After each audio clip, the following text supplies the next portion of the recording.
I've heard about a man who has first-hand experience of the violent power of a giant caiman. I'm hoping he can offer an insight into what a caiman could have done on that terrible night.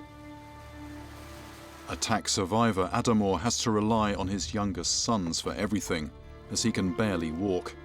He confines himself to the upper floor to avoid the floodwater.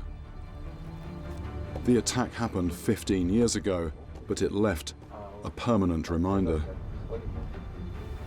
So he's walking along in the water, this shallow water, and he said suddenly, almost out of nowhere, this caiman just launched itself at him.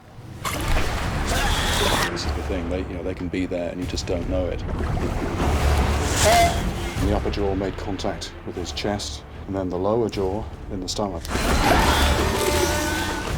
In no time at all, he was covered in mud, he couldn't see anything. He was shouting, he was screaming. This thing, he says it was shaking him. He said he could see its eyes, so he put this thumb in its eye. He thinks because his thumb was in its eye, it let go.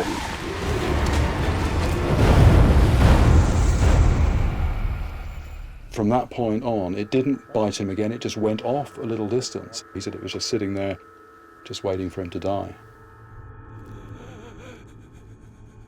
He said there were basically, just flaps of skin hanging, and so he had his guts hanging out from his abdomen, and he said the upper region here you could see bone. Adamu would have died had not an elder son and a neighbour heard his screams.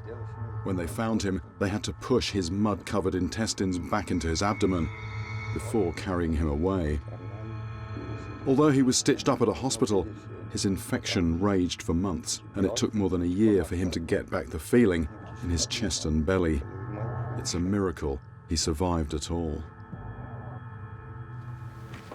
The thing about this place, this region, is just because of the nature of it, the people live a very aquatic life. They have no choice but to engage with the water and come into contact with the creatures that live in the water. Now, Adamu survived his encounter with the caiman thanks to a combination of physical toughness, presence of mind, willpower, and it has to be said, quite a big dollop of luck as well. But for most people in that situation, meeting an animal like that, the outcome is going to be very different.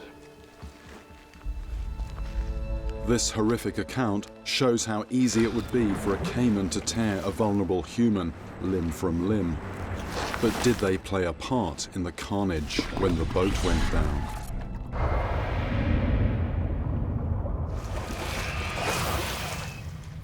It's bitten my arm. But this extreme opportunity... Right, that's what's been eating my bait. That's a really big